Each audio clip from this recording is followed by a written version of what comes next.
नमस्कार, मेरा नाम आयुषी गौड़ है और आप देख रहे हैं राष्ट्रीय जनभावना। आज हम बात करेंगे एक ऐसी फाइल की जिसने पूरे देश भर में तहलका मचा दिया है।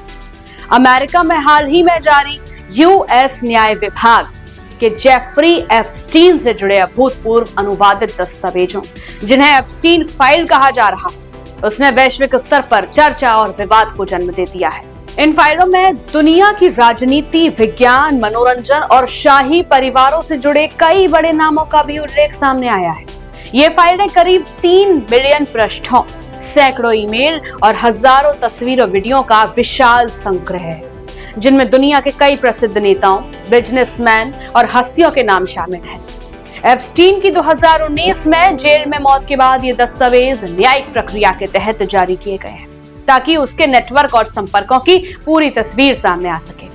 दस्तावेजों में प्रसिद्ध भौतिकी विज्ञान स्टीफन हॉकिंग, अमेरिका के पूर्व राष्ट्रपति बिल क्लिंटन और डोनाल्ड ट्रंप, ब्रिटेन के पूर्व प्रधानमंत्री Tony Blair, supermodel Naomi Campbell, दिवंगत पॉप स्टार माइकल जैक्सन, अभिनेता Kevin Spacey, rock singer Mick Jagger, कारोबारी जगत से जुड़े कई नाम और ब्रिटिश शाही परिवार के सदस्य प्रिंस एंड्रयू का भी जिक्र है। इसके अलावा कुछ वैज्ञानिकों, लेखकों और सामाजिक हस्तियों के नाम भी ईमेल, संपर्क सूची या आयोजनों के संदर्भों में दर्ज पाए गए हैं। इतना ही नहीं, भारत के प्रधानमंत्री नरेंद्र मोदी का नाम भी ईमेल में शामिल है। हालांकि विशेषज्ञों और अमेरिकी न्याय विभाग की ओर से यह साफ किया गया है कि इन दस्तावेजों में नाम आने का अर्थ ये नहीं है कि संबंधित व्यक्ति किसी अपराध में शामिल थे।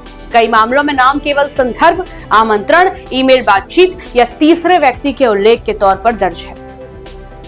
बावजूद इसके इतने बड़े और प्रतिष्ठित नामों का एक साथ सामने आना इस फाइल को और भी संवेदनशील बना देता है, और यही वजह है कि दुनिया भर में इस खुलासे को लेकर राजनीतिक, सामाजिक और नैतिक बहस तेज हो गई है। इन दस्तावेजों में तिब्बती बौद्ध धर्म गुरु 14वें दलाई लामा का नाम लगभग 169 बार दर्ज पाया गया है, जिसमें सोशल मीडिया और खबरों में भारी हलचल मची हुई है। हालांकि दलाई लामा का नाम बार बार आया है, लेकिन क्या इसका मतलब यह है कि वे एप्स्टीन से जुड़े घिनौने अपराधों में शामिल हैं? दलाई लामा के आधिकारिक कार्यालय ने स्पष्ट बयान जारी किया है। उन्होंने कभी एप्स्टीन से नहीं मिलने, न किसी बैठक की अनुमति दी और न ही उनसे किसी प्रकार का संपर्क रहा है। उनका कहना है कि इन रिपोर्टों में यह निष्कर्ष नहीं निकाला जा सकता कि वे किसी गलत या अवैध गतिविधि में शामिल हैं।